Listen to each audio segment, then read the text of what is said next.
The following is part of Cornell Contemporary China Initiative Lecture Series under the Cornell East Asia Program. The arguments and viewpoints of this talk belong solely to the speaker. We hope you enjoy.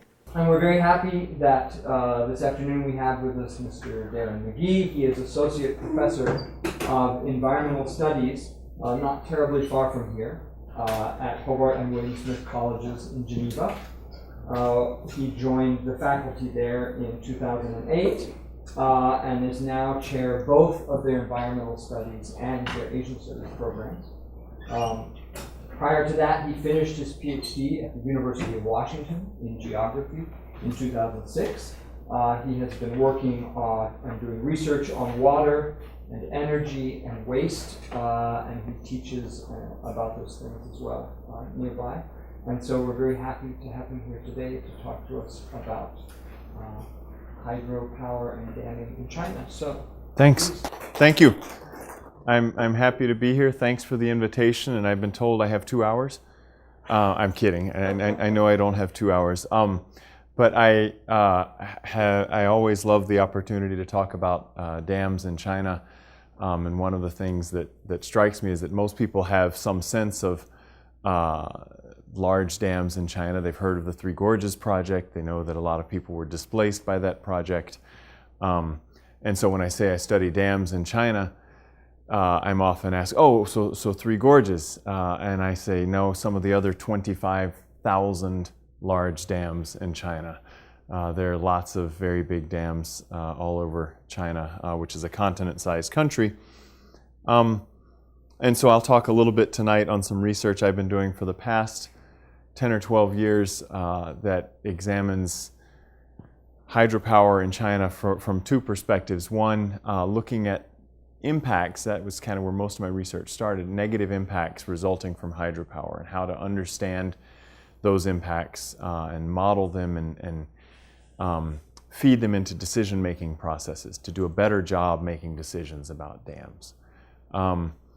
And the second part, more recently, is sort of a broader interest in the power sector in general, and how and the role dams will play in the future energy system in China, which is quite a significant role, I suspect. And so I'll get into that a little bit too. I'll concentrate geographically mostly in the southwest of the country. How many have been to China before? Just a quick show of hands. Okay, half of the audience maybe. Anybody been to southwestern areas like Yunnan or Sichuan or, okay, so you will know these places. I see somebody smiling very happily. Maybe you're from Yunnan. All right. Oh, Sichuan, okay. So my supervisor in China was from Chuanda. So with that, let's dive in. Challenges and opportunities for decarbonizing China's power sector. And decarbonizing here is in the sense of reducing its dependence, at least percentage-wise, and hopefully in terms of gross numbers on carbon-heavy fuels like coal. So what makes me do this research? I didn't grow up a dam engineer. I'm not related to any dam engineers. I grew up in Louisiana where there's water everywhere. And I didn't grow up around dams though, so it wasn't anything there. It was more the fact that dams for me represent this sort of intersection of technology, this desire to control nature and harness energy that would otherwise be lost to the sea. And that's only, of course, the hydropower nature of dams. They have other uses, as we'll discuss later. But I've been at this for about 15 years, like I said, looking closely at the hydropower piece of the power sector overall.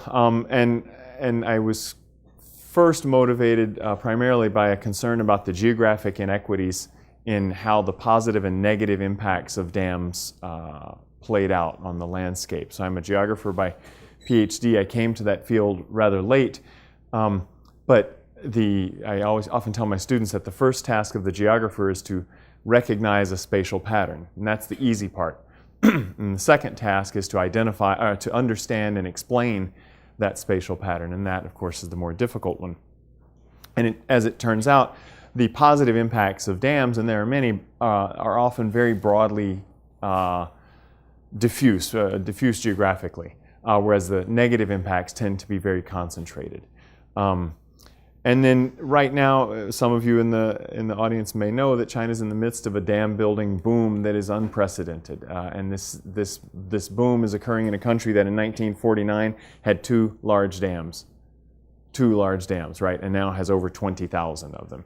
And by large, unless I say otherwise, I mean taller than 15 meters, which when compared to some of the really big dams, the outliers in the whole distribution of large dams in China, 15 meters high isn't very big at all. But that's one of the commonly accepted classifications of large dams. So I may use other metrics at different times. That boom, like I said, is concentrated in the country's southwest, not surprising. That's where the big dams and the big mountains and the big rivers are, and that makes for good hydropower. Perhaps most interesting from a geopolitical perspective is that these dams, a lot of them are being built on transboundary rivers, or at least being planned for transboundary rivers, and important transboundary rivers, such as the Mekong. China was the first to build a dam on the main stem of the Mekong, and I'll take apart that China thing, that China monolith in a minute, because that was sort of one of the motivations for this current project as well. Who is China that's building dams? There are disparate voices in a country as big as China. There are disparate voices in the government even, and we work to tease that apart. But Chinese companies were the first to build a dam on the main stem of the Mekong, and now that has sort of ushered in a new phase of dam construction downstream among other Mekong countries, and that's prompting some people to call this sort of the beginning of the end of the mighty Mekong, right? Signaling the death of the Mekong. So specific questions I have that I hope to touch on in this talk. One, what precisely is driving the rapid build out of hydro in the Southwest? These are areas with very limited grid access in many cases. Many of the villages don't have electricity or don't have reliable electricity.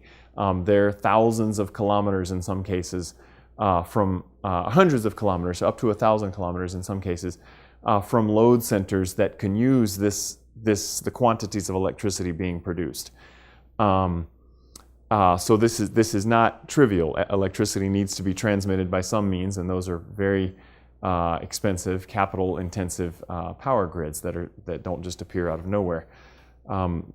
Second question, how can we better understand the positive and negative impacts of these and use that knowledge to inform decision making? So surprise, surprise, just as in the United States and many other countries, dams, the decisions about where to build dams often involve very, very little involvement of the people who will be most directly impacted by those dams in the flooded fields adjacent to the river and that sort of thing. They're made by engineers, they're made by power companies, they're made by political officials at the national and provincial level, etc. So we tried to have tried with some National Science Foundation funded research and other projects to at least provide some tools that let people who engage at that decision-making process with different levels of power and authority and even knowledge about the process to at least find a way to talk about impacts and how important those impacts are. And we looked at biophysical impacts, socioeconomic impacts, and geopolitical impacts. 3, how can the competing demands on dams and reservoirs be recognized, valued, and prioritized? And here, at some points in my talk, I'll start to sound like an environmental economist. I'm not. I have lots of friends who are environmental economists, and I find a lot of that thinking is useful at times. And indeed, with dams, there are lots of demands for the use of dams. Obviously, the reason that most of these in the Southwest are being built is for hydropower production, but they're also very useful, not surprisingly, for flood control, for irrigation, for navigation, for tourism even. If you think about dams in the U.S. Southwest, such as Hoover Dam, that's a prime example. And then finally, for ecology, or at least the need to keep water in the rivers, keep rivers flowing with some sort of regularity for ecological needs. And finally, the fourth question, what role can Chinese hydro play in a lower carbon energy future for the world's fastest growing economy. Most of you have probably seen the pictures of Beijing air that looks so thick that you have to chew it before you breathe it. Maybe some of you have breathed that air recently. And there is genuine interest in improving that situation among national officials who, I think, recognize the terrible pollution situation in China as one that potentially leads to social instability.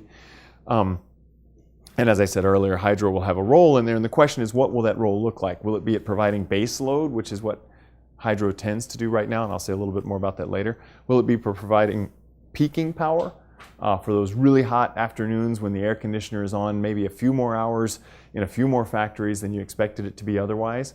And you risk brownouts unless you very quickly get a little more power to the grid? Or will it be the more challenging but more exciting from an overall renewable energy perspective role of balancing or firming variable renewables such as wind and solar, which we know are limited primarily by when the wind is blowing and when the sun is shining. So first, to look at the drivers. This is a photo of the first dam, I think the first dam on the Yarlung-Tsangpo, which is the upper Brahmaputra. Very concerning, not surprisingly, for India. At one point, there was a discussion among Chinese hydropower circles about using so-called peaceful nuclear explosions to blow a tunnel through a mountain in the first great bend of the Yarlung-Tsangpo River and basically drop a whole lot of water through a very, very steep tunnel and generate a massive amount of electricity in a very short distance. And the Indian government downstream said basically, you want to do what with peaceful nuclear explosions on our back doorstep? So that died, thankfully. But nevertheless, the Brahmaputra has been dammed in Tibet. And this is an area of concern for downstream users. So what's driving the rapid build out in the southwest? This map up in the top left just shows the little hash marks across the rivers, and you can see this is the upper Salween here. So the Nujiang in Yunnan, right here is the Lancang, or the upper Mekong, and then here is, of course, the upper Yangtze, the Changjiang, or as it's known in Yunnan and in Sichuan, the Jinshajiang. And the little hash marks just show dams that are planned or already constructed or in development. So as I said a minute ago, why do you build dams in the southwest? That's where the mountains are tall and the rivers are big, and hydropower is really easy. It depends only on the height of the mountains, or the height of the fall, and the quantity, the mass of the water that's falling over that distance, right? So mgh. G is the acceleration due to gravity. This is the only equation I have in the whole talk, but it's really simple. All you need for big hydropower is a tall dam or a lot of water, or both. Three Gorges is not a particularly tall dam as mega dams go. It's extremely wide, and the flow through the Yangtze is phenomenal. And so the M term there, the mass term, is huge, and that's what gives Three Gorges the output that it actually has. China, we often talk about China in terms of superlatives, and in hydropower, it once again happens that I do that. Has the world's greatest feasible hydropower. This is technically and economically feasible. Theoretical stuff is even more than that, but places where you could actually build dams, you could imagine building dams without having to bend the laws of physics too far, or bend the principles of rational economics too far. 540 gigawatts of hydropower potential, which is a phenomenal amount. Right now, it's built just over half of that out, 300 gigawatts, and growing daily.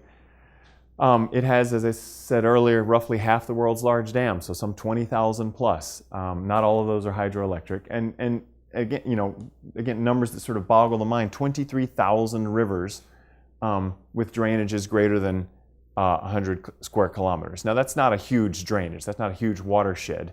And if you just think of the Yangtze, the Changjiang, which itself is 6,300 kilometers long or so, and all of the hundreds and hundreds of tributaries that flow into the Yangtze, each of which will have drainages and sub-drainages. Yunnan itself, so the province in the extreme southwest of the country, on the upper Mekong, there's some 25 gigawatts of potential there. About half of that has been built out so far.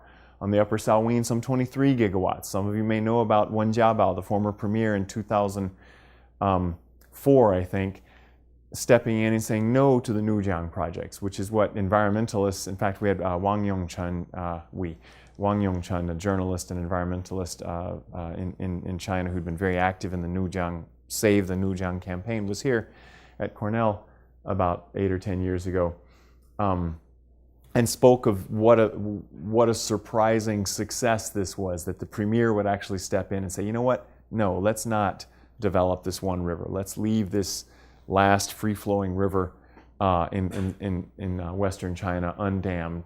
That hasn't stopped the hydropower companies from continuing to do what they call 前期工作, preliminary work, up to and including diverting the river and building the resettlement villages.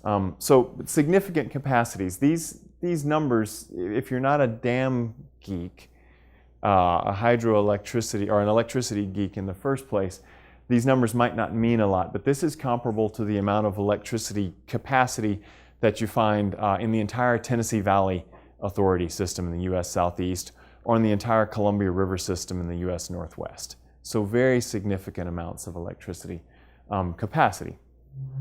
The Jinsha is the sort of the jewel in the crown, the upper Yangtze, with some 65 gigawatts of estimated potential, feasible potential, only in that one province.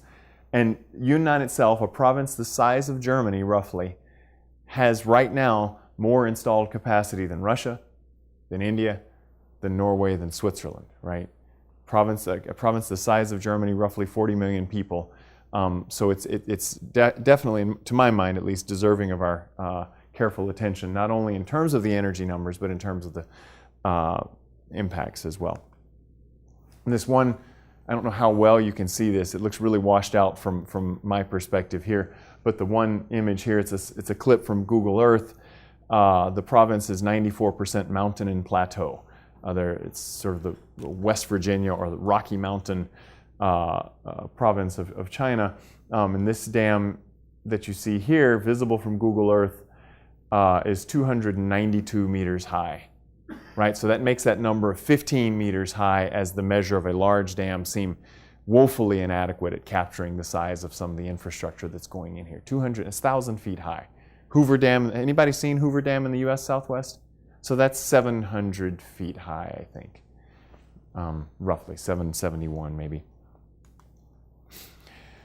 So another driver is the favorable policy environment that's been in place for 10, 15 years, if not longer. The largest rubric or the broadest rubric under which that's occurring is the Shibu Dakaifa, the Develop the West campaign, that has legitimated in the first phase all sorts of large infrastructure projects, from airports to roads to bridges to dams in the West. I just love the images that the Chinese media comes up with sometimes, because it's like they read my mind that I was doing this presentation, and somebody at Sina.com created this image with the giant, benevolent, very visible hand setting out ultra high voltage power grid towers, power line towers out in the West, just showing what's happening, right? You can see this up here. And then down in the bottom, of course, the images of southwestern development or Western development in general involve the train that now connects Lhasa to eastern China. And the power grids, you can see, it looks like, again, kind of washed out, but the high voltage transmission lines are down in the left of that image.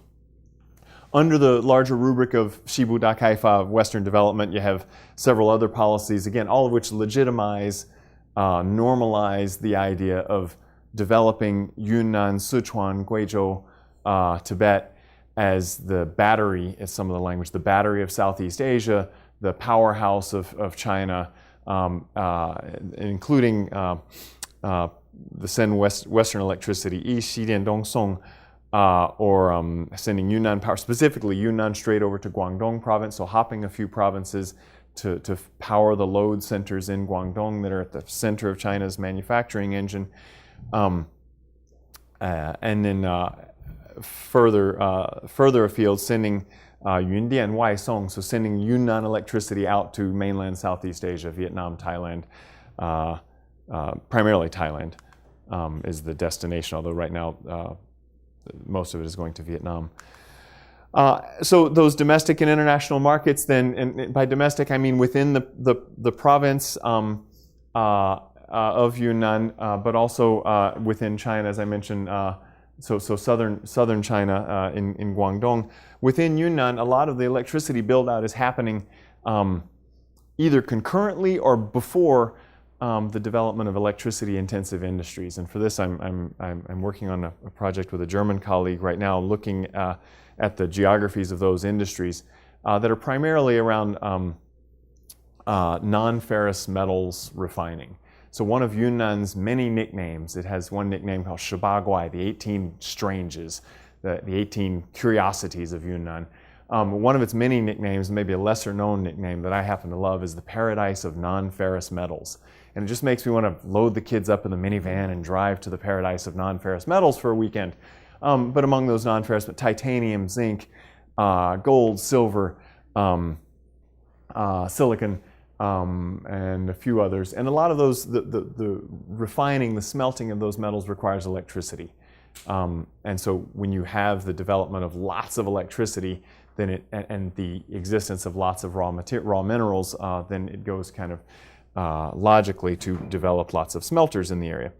Southern China has been hungry for Yunnan electricity, south central China, for about 10 years now. Guangdong's power resources have been, there probably won't be many more power generation facilities built in Guangdong of any significance. No more nuclear sites, likely, I would suspect. There are already several nuclear plants in Guangdong province. Relatively few coal-fired plants, I would suspect. If not for any other reasons than for the problem of transporting coal into Guangdong. So the idea of bringing electricity from afar via ultra-high voltage DC, this UHV DC, really cutting edge, sort of China's leading the world development in this technology, is very attractive to many electricity users in Guangdong. And then finally, as I mentioned a little bit earlier, power sales across the board. And what that shapes up to look like is a power grid that's a fabric of sort of traditional grid infrastructure, like we would recognize the power lines that we might see alongside the interstate, along with much higher voltage technologies that are designed to bypass the local grids and just take power straight from centers in Yunnan to load centers, demand centers in Guangdong. What that's meant in terms of the growth of hydro in Yunnan is that there's been some eightfold growth in the past decade and a half. So again, a lot of untapped potential remains, but a huge increase in the amount of capacity that's there, most of which has been large hydro, although not an insignificant amount of small hydro that oftentimes is sort of village scale projects that provide electricity to a few hundred or a few thousand people. And ironically, which at times has been submerged by larger projects and rendered useless. Anything else to say there? Thermal power, unlike a lot of the provinces in the east where the coal is abundant, thermal power plays a very small role in Yunnan. There has been a lot of wind, and this last slice here is photovoltaic, the little yellow slice there. A lot of wind development in the province as well. So the third question, second question. How can we understand the positive and negative impacts of dam use in just a dam construction and use that knowledge to inform our decision making?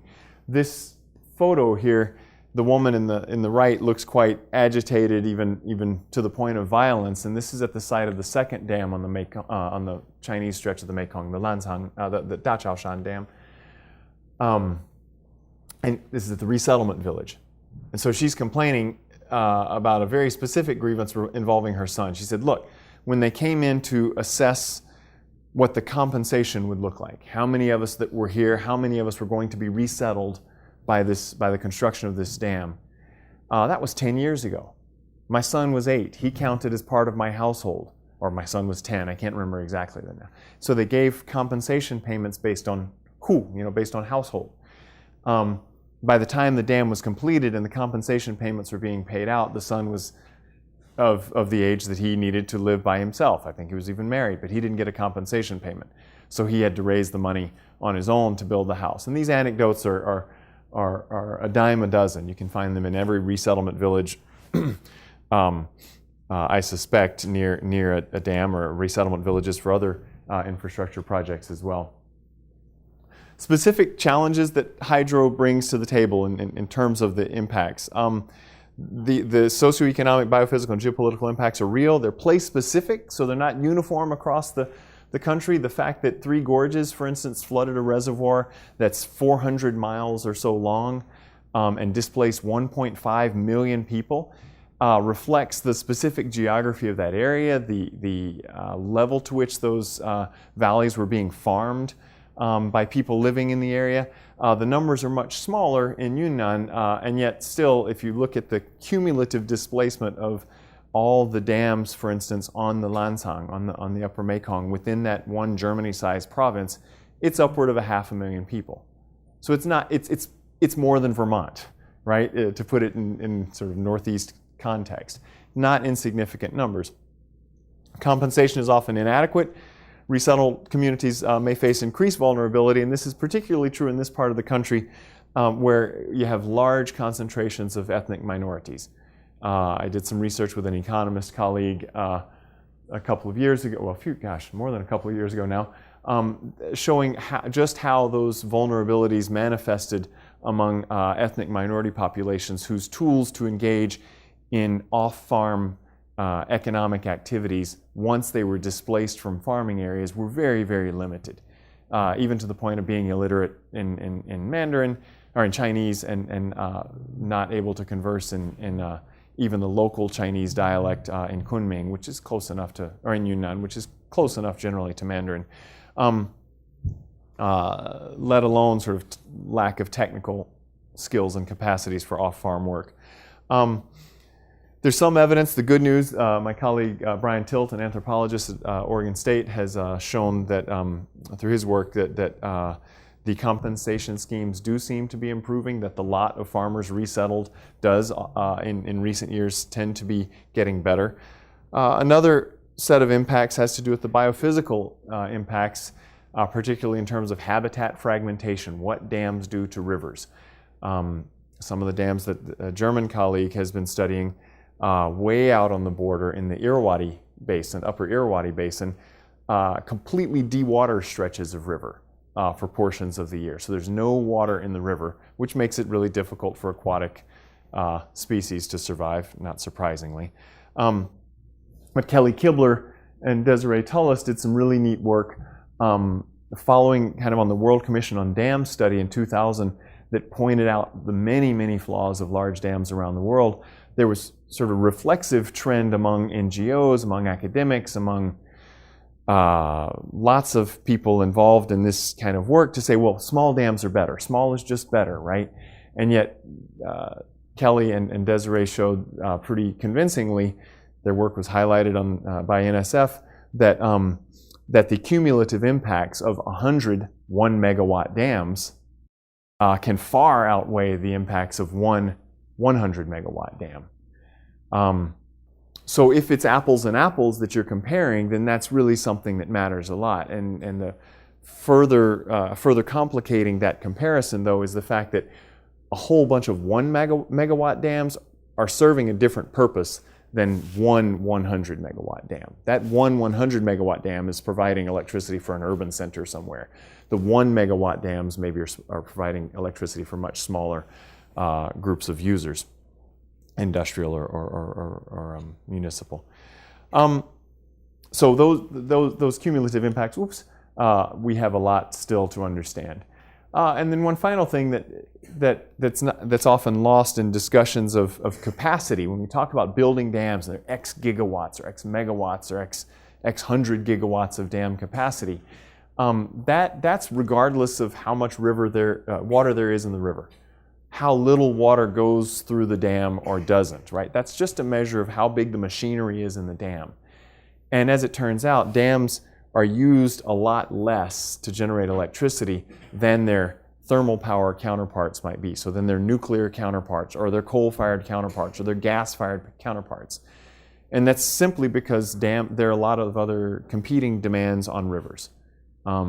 Whereas with a thermal power plant fueled by coal or nuclear energy, you might have a usage rate or a capacity factor in the high 80s or lower 90%, meaning it's operating at full capacity 90% of the time, or at 90% capacity 100% of the time. Dams tend to be around half of that, simply because there are other demands on the rivers. So a snapshot of the negatives. And oftentimes when I'm doing research in China and interviewing people in the dam building world and the power companies and what, they say something along the lines, you're just anti-dam, aren't you? You just hate dams. And I say, no, and I kind of moderate, and I say, I'm against bad dams, right? I get out of that by saying I'm against bad dams. Good dams are fine. And of course, that's loaded. How do we understand a good dam? But the specific set, and this is just a snapshot of some of the impacts. I'll go into them more in a minute. Reservoirs, not surprisingly, when you build a big concrete wall in the river, and the water that's been tumbling down out of the Himalayas, right, off the Tibetan plateau at a really high rate of speed, carrying a lot of sediment. When it hits that reservoir and slows down, that sediment load just falls out.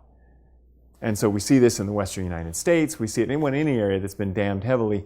And the erosion rates on China's rivers are a notch higher than the erosion rates on many of the rivers that we might be familiar with in the United States because of deforestation and monsoons primarily. So anyway, a lot of sediment is trapped by those dams and doesn't flow downstream from the dam. Who cares? That matters a lot for fish habitat. That matters a lot for the ability of the river to scour the banks and the beds of the river to create large erosion problems downstream from the dams. It matters a lot if you're the Tonle Sap Lake in Cambodia, where Cambodia derives 60% of its protein and rice resources, that's not being replenished by the sediment load with seasonal flooding. There's a lot of concerns about, from a biophysical perspective, about trapping that sediment. It flattens the hydrograph. So normally rivers behave in certain ways over different time periods, right? And the most obvious one is in this part of the world, at least, is that seasonal hydrograph, where when the summer monsoons come, the flows go really, really high through the roof. And then towards the end of summer and November and whatnot, those flows are dropping off. And that leads to, at times, devastating flooding, but it also sends signals to fish about when to migrate upstream to spawn, for instance. It often brings, like I said, much needed sediment to replenish agricultural lands downstream. And so when you flatten that hydrograph, and it doesn't do this anymore, but it tends to do this, then a lot of those ecological signals that might be sent to spawning fish or those flood pulses that carry nutrients downstream stop happening.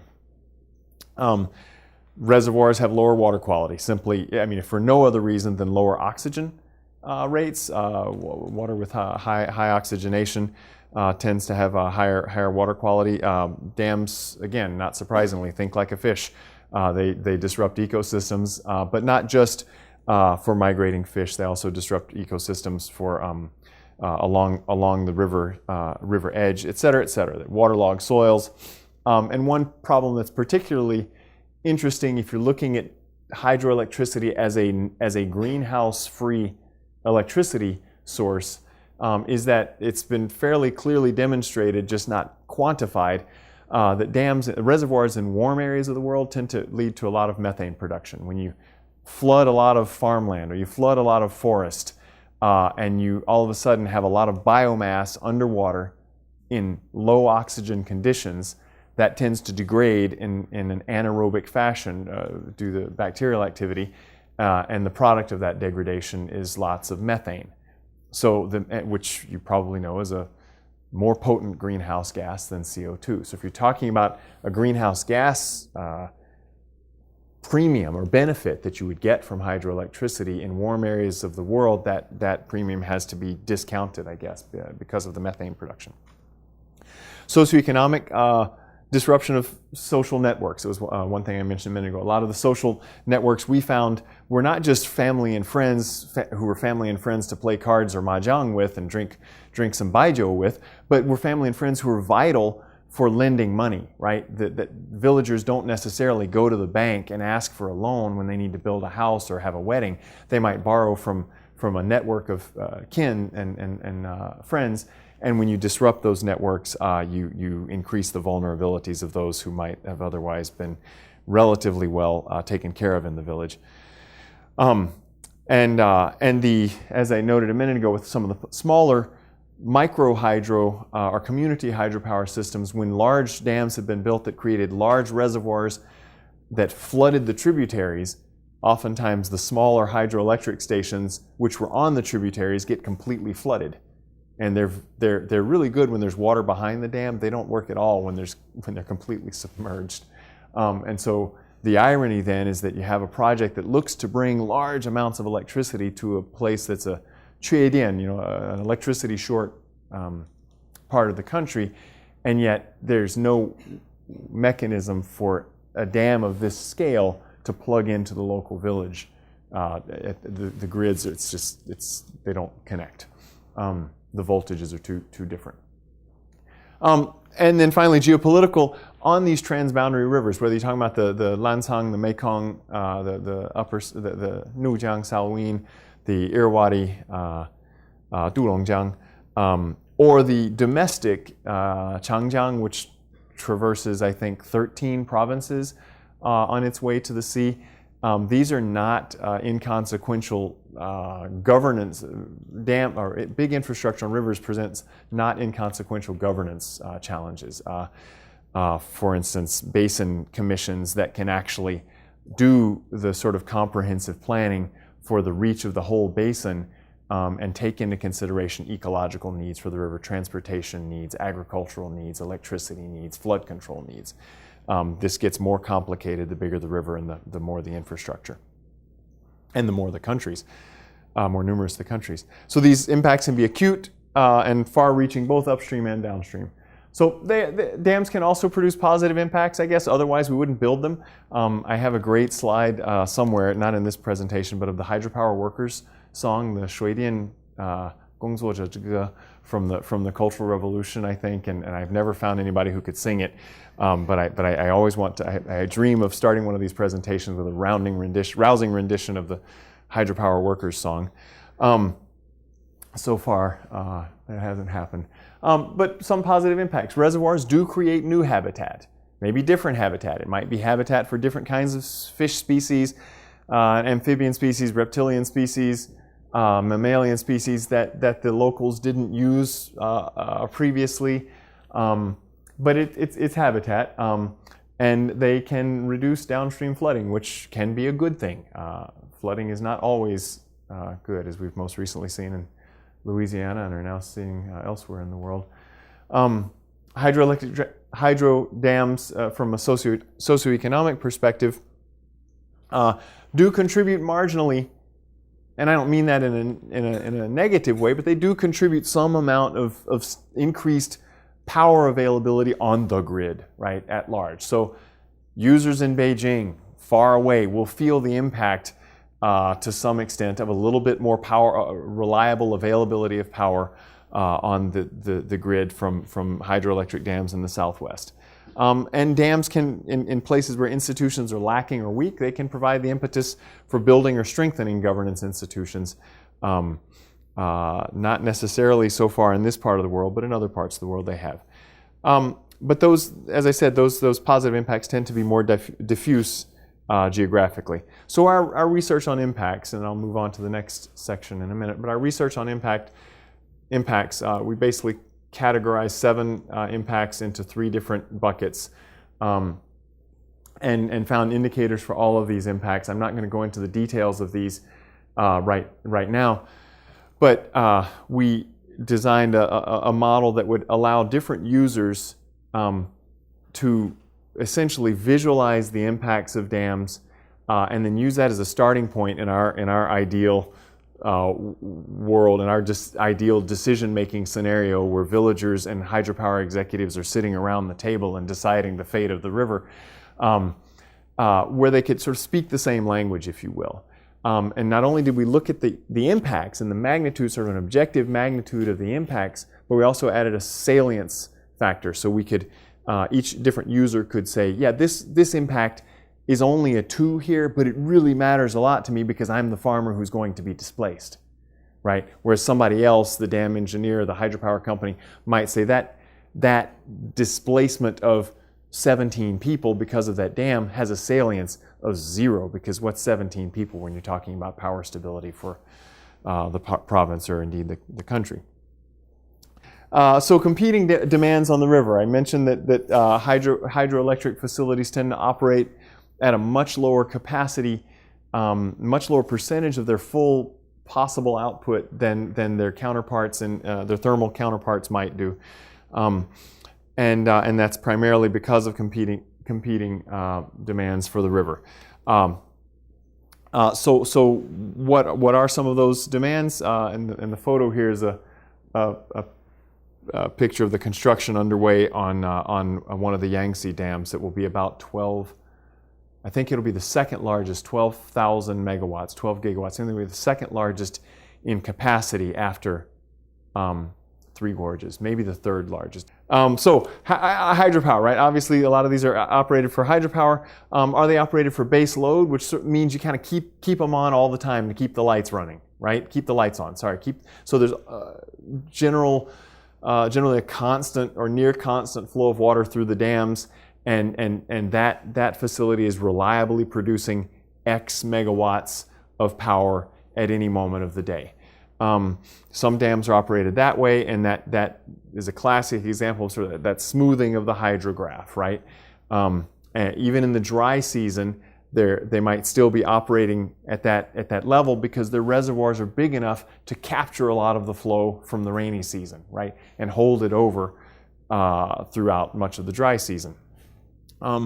They can be used for flood control. So one of the challenges with dams in southern China, in areas that are subject to the rainy monsoons, summer monsoons, is that the peak in demand for electricity, for running the air conditioners in factories in Guangdong and houses in Guangdong, the peak for electricity demand comes at the same time as the peak for flood control demand. And you can't use the same dam for flood control and electricity production at the same time. You can't maximize on both of those objectives at the same time. Maximizing on electricity production means you want to be releasing a lot of water, spinning the turbines. Maximizing for flood control means you want to be holding back a lot of water, right, and releasing it slowly as the rains subside. Transportation, so reservoirs as shipping corridors. This was one of the major drivers, in addition to flood control and power, of the Three Gorges, right? It now allows very large ships to go all the way up to Chongqing, because instead of a river, you have a lake, and that lake is deep enough to float very large boats, and so it opens up a much greater portion of the country to ship-going traffic, ocean-going traffic. And the same is true to a lesser extent on rivers like the Mekong. They get really steep and treacherous for anything but the shallowest of boats. Pretty much once you cross the border from Myanmar into China, and the building dams with boat passage would allow for those boats to go greater distances on the river. And even in cases where there's not boat passage, at least you can have large stretches of the river that are now lakes and more easily navigated by boats. Agriculture, not surprisingly, a lot of irrigation. The irrigation uses of these rivers in the Southwest is fairly low, partly because the pumping needs that would require. In much of the river valleys, the areas are very steep, the areas being farmed are very steep, and so people aren't exactly pumping water up high to irrigate their sloped farms. Some use for drinking water provision, not so much in this area. And then last, these are kind of in priority, and I left tourism off of here because it's not so much an issue in China right now, even though some of the propaganda posters by the dam companies do show, children frolicking in the water and hot air balloons around and Ferris wheels and whatnot around the reservoirs. But in order of priority, ecology or ecological flows, the need to support river ecosystems tends to be one of the last considerations. And those priorities for the river can differ by the stakeholder, right? So the power companies, which are formerly ministry workers, ministry officials, then turn state-owned enterprise, now so-called stock companies, but the majority of the stock is still owned by the State Asset Supervision and Administration Commission. They're state-owned enterprises, basically. The perspective, to me at least, seems to be to make hay while the sun shines. That is, build the dams before any more Nujiang edicts by premiers come about. Let's build the dams while we can build the dams, right? There's a general assumption that power demand will grow in China, and that hydroelectricity is an important part of that, of meeting that demand. Local officials see hydro as a major means for catalyzing development. A lot of the areas that we're talking about are extremely poor, among the country's the poorest counties in the country, not just in the province. And then a lot of the local residents who will be displaced seem to be kind of resigned to the fact. They don't know much oftentimes about the dams except what the dam companies have told them. They're leery of it, they're nervous about being resettled, but they can be kind of fatalistic. Well, if I hear it's good for the country, right? I hear it's good for the economy. And they do it. Your question a minute ago about impacts on resettled peoples, oftentimes we'll find families and individuals who are talking about being, what do you call secondary or tertiary migrants, right? So they've already been resettled once for a certain dam, and then that dam is being built a little bit higher. The reservoir is getting bigger now. They're being resettled a second time, right? And so you can just imagine the disruption that can bring. So finally, looking to the future, what role does hydropower play in greening a coal-fired economy? An economy that, like I said a minute ago, has produced some of the most shocking photos of poor air quality in recent memory, and continues to produce the number one visit, or continues to be the number one reason for visits to the emergency rooms in eastern Chinese cities, acute respiratory distress. So what role does hydro play? And you might say, well, why do I have wind pictures up here? Some Don Quixote windmills over on the left, and some figures here. But the picture shows wind construction, wind capacity additions over the course of 2007 to 2013. So you can see huge increases in certain areas, especially in the northern part of the country, in the amount of wind, basically a doubling every year in the amount of wind turbines put up. Some of you may know that a lot of that wind resulted in what's called qifeng, wasted wind, with turbines that were put up but not connected to the grid.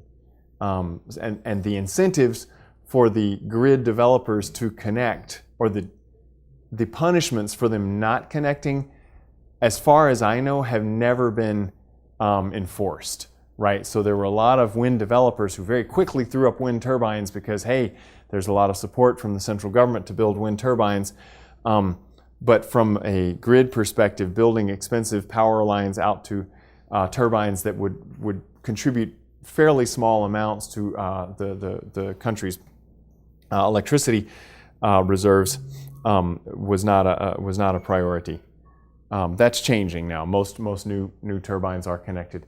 So we still have a situation in China where thermal capacity, nuclear and coal and gas-fired capacity, has outpaced and continues to outpace hydroelectric capacity, even with the rapid growth that we've seen in the Southwest. But these installed capacity figures for the orange line, for the thermal capacity, don't count retired thermal plants, and that's a harder number to to get with any confidence, at least in recent years, and that is thermal plants that have been closed due to a number of things. They're just too old, they're too inefficient, they're small, and there's a policy underway since 2007, I think, called 上大压小, which in Chinese is just wonderfully eloquent. Promote the big, squash the small. If you're going to build new coal-fired power plants, build new cutting-edge gigawatt-scale thermal power plants, all the while tearing down, destroying, and some say exporting to Cambodia, the 100 to 250 megawatt plants that are 40, 50 years old, leaky, inefficient, etc., highly polluting. So that number, that orange line has to be discounted, maybe 100 gigawatts, for over maybe 150, I don't know, over the past recent years. There have been significant shutdowns. One thing that is happening, though, is that the amount coming from hydro, the actual output coming from thermal plants, is being curtailed somewhat as new hydro and renewable sources come online, and as political leaders have sought to do something with this issue, right? And a lot of the coal-fired electric plants in and around Beijing and Shanghai have been shut down or had their hours their quotas sharply curtailed in recent years to try to address those pollution issues. And meanwhile, hydro keeps creeping up. What this looks like, returning to our river in the southwest, on that one stretch of the, and I realize now I'm a geographer, but this is, I think, maybe the second map you've seen. I've really fallen down on the job here. This is that Yunnan province in the southwest, and on this stretch of the river alone, so the lower 2/3 of it, say, on a distance of 1,200 kilometers, linear distance, you can see this is a schematic of how the dams would sort of stack up literally on the river. So if you've been out to the Columbia River in the western United States or any of its tributaries and seen a river that's been just turned into a series of reservoirs, each of which is capturing the energy generated by that distance, that change in height, right? And so some of these are among the biggest dams in the world. Massive projects. How does hydro contribute? So I mentioned base load, peaking, and this strange thing called firming. We covered the capacity factor. The short version of that is that the total output over some unit of time, whether it's a day or a year, of a 500 megawatt dam versus a 500 megawatt coal-fired power plant is going to be much lower. The actual usable electricity coming out of the hydroelectric plant is much lower. So it's not necessarily the best option for meeting what electricity people talk about as base load, that sort of load that's on all the time, that demand that's there all the time. What's most interesting, and has come out of some work I've been doing recently with Rocky Mountain Institute, I contributed to a very small portion of that work, is using hydro in the way that Norway and Sweden are looking at using it in conjunction with Germany to firm variable renewables. So hydro has the unique advantage of being able to go from 0 to 100% output basically instantaneously, and that shouldn't be too surprising. But as soon as you open the gates for the water to flow over the turbines, you can ramp up the hydroelectric output in a very short term. Whereas with a thermal plant, it can take minutes to hours, and a nuclear plant even more slowly. So that ability to go from sort of idling speed or idling output to full output in a matter of seconds, at most minutes, but usually seconds, makes hydro really, really interesting as a backup spinning reserve for vast amounts of solar and wind electricity. And if you think about what solar and wind are limited by in China, it's basically land availability. And there's lots of land that's of marginal utility for farming, for grazing, for urban development, for Walmart construction, a lot of marginal lands that has very high levels of sun insolation, very high wind potential. And so if the hydro, if large hydro could be used to compensate for those minutes when a cloud passes over, or a big bank of clouds passes over Gansu, and the amount of electricity coming out of major solar farms there drops to 50%, within a matter of seconds you've spun up hydropower because you have a smart grid that knows, for instance, that those dams, and every grid asset that's being built right now in China is smart, it's communications enabled. So it can detect when that power output from the solar facility drops and ramp up the hydro instantaneously to avoid a blackout, right, or a brownout. So and the Chinese energy thinkers are leading the charge in that, which is also exciting. Currently, dispatch rules, so the order in which certain power assets are turned on and off, it doesn't count carbon emissions. They don't take into consideration carbon emissions. Basically, there's a fairness principle, which might sound good, but not necessarily if you're looking at two options, one of which pollutes a whole lot and one of which doesn't. And so that quota system right now will allow for a certain amount of generation from a lot of different power plants, regardless of their carbon footprint, regardless of their fuel, the dirtiness of their fuel. But as that changes, and as China moves to start to price carbon, then that will be less of an option, and the value of hydropower, the economic value of hydropower, will rise. And this goes hand in hand. I've got just a couple slides left, bear with me. This goes hand in hand with something, another area where the Chinese are really leading, doing some real thought leadership, and that's demand side management. So if you think of it on a personal scale, changing from a 60-watt incandescent bulb that's hot to the touch when it blows out, right? And it's hot to the touch because it's doing a really bad job of lighting and a really good job of heating up the air around it, right? An incandescent bulb, a Thomas Edison bulb, is a great heater and only a mediocre light device. Whereas an LED light does a much better job at converting the electricity that comes into the light into useful light, what we want it. We don't buy it for heating, right? And so if you look at that, the example of LEDs versus an incandescent, you got 10 or 12-fold gain in efficiency, and then back at the power plant, that has a 50 or 100-fold multiplier because of all the electricity that's wasted in actually turning a thermal resource into electricity, and then in transmitting that electricity down the line to the very inefficient light bulb at the end. And so the Chinese government in the early 2000s, along the time when places like Guangdong were suffering severe electricity shortage that led to rolling blackouts of large factories, started thinking, along with the Asian Development Bank, of something called a Nengxiao Dianchang, an efficiency power plant.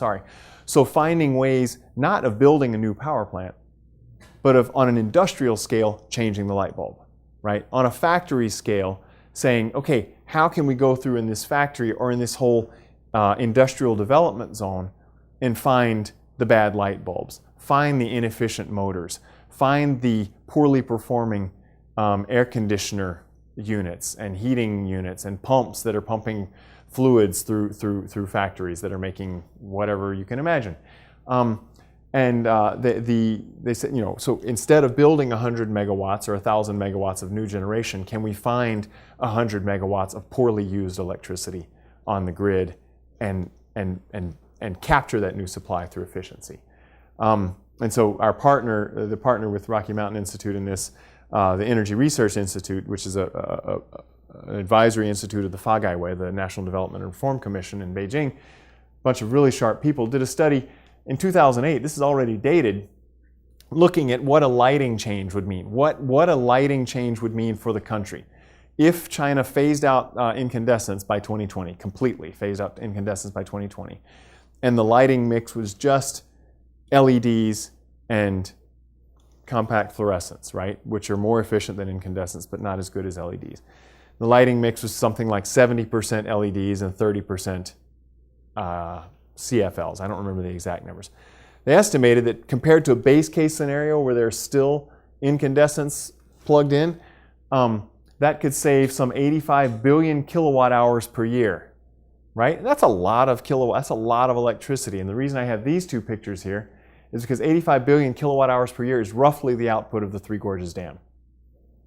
Right? Just by changing light bulbs. Not industrial efficiency, not motors and pumps and air conditioners and that sort of thing, but just light bulbs across the country, right? So there's a huge untapped potential in China, which makes me really excited about, the environmental story in China, which can often be kind of depressing. Huge potential for saving lots of electricity and meeting the demand that's left over. So this is where Rocky Mountain Institute has been going. First, reduce that demand, meet the demand that's left over as efficiently as possible. Electrifying that demand where practical. So for instance, converting I should say buses and trains more to electric power rather than dead dinosaur power rather than petroleum power. And then finally shifting to renewable and lower carbon energy sources. So the models that we've been looking at that RMI has developed calls for developing pretty much everything, perhaps except the Nujiang, pretty much everything and some in Tibet certainly, of China's technically and economically feasible hydro. 93% of China's technical and economically feasible hydro. That's a lot.